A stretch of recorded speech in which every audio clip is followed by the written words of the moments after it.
Donald Trump's reaction to Stephen A. Smith telling him that he shouldn't come to the Knicks game because he's being selfish, and all of the hoopla and the fences that have to be put up and, blah, blah, blah, blah.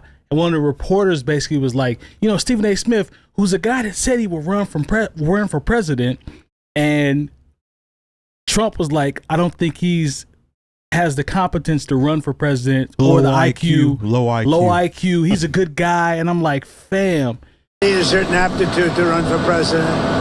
You need a high IQ. I'm not sure that Stephen has that. You're the last person to make the argument about competence and low IQ as it relates to a president. We love saying competence. This thing is blowing up online because people know that Stephen A. Smith has hinted at this. I don't take him serious, but not. But the fact that Trump tried to cook him is like, that's the story now going into the Knicks game. What do y'all think about that? Because honestly, when you brought it up was the first time I heard it. No, they're really.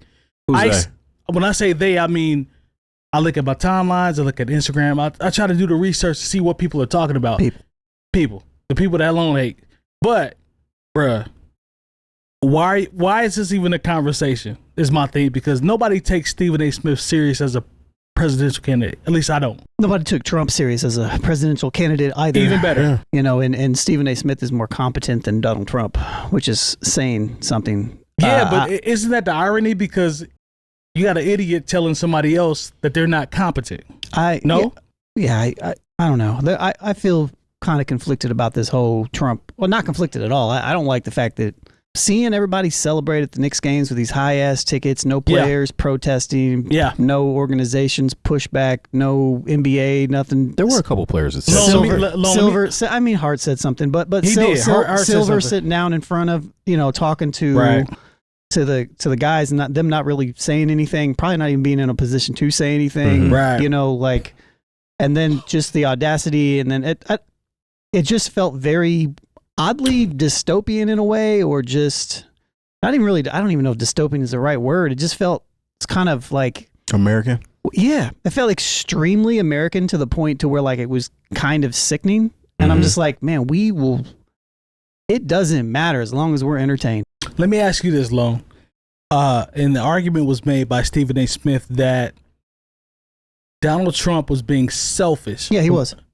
So you agree? That's not up for debate. What I'm asking is, with him coming to the finals being more about him instead of actually being a Knicks fan. That's what people are trying to talk about. And Stephen A. Smith was like, bro, you're about to mess it up for all these fans that have watch parties and all that. And then when I saw the fences go up, I was like, he's right.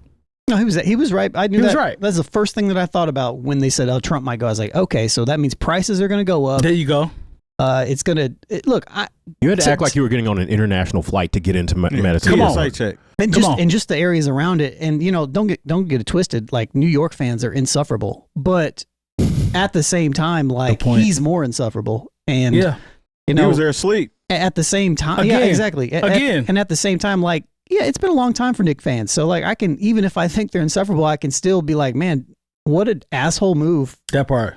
That's seemingly very New York of Donald Trump to make this spectacle about him instead of like, the thing, like I think he said something like, yeah, you just stay home. Motherfucker, you stay home. Yeah. That part. Like, that part. Nobody likes you. That part. Did you guys see the reception on the on the Jumbotron? You gotta understand, booing is not enough. These are the people that know him best and they boo him. That's fair.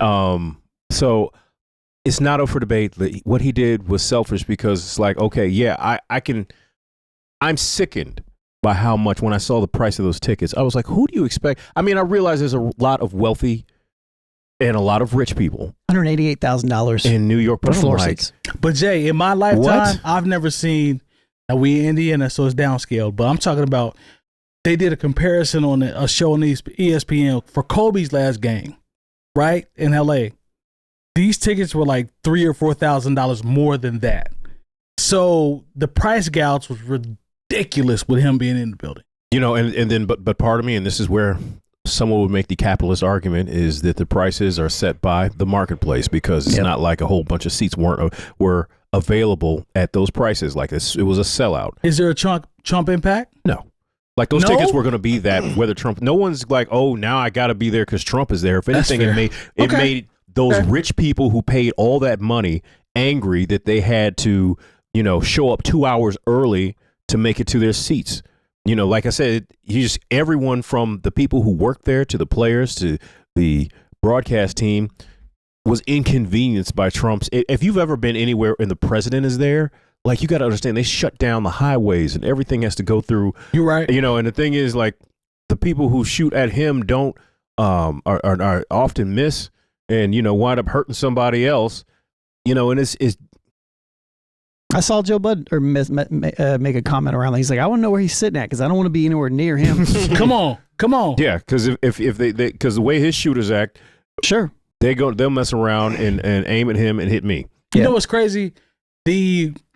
I guess the idea or the visual of the fencing around Madison Square Garden, I'm like, yo, this is crazy. This goes into what Stephen A. Smith talked about because normally it's, watch parties. It's people running around being crazy, excited about the Knicks, but they were so restricted because he was there.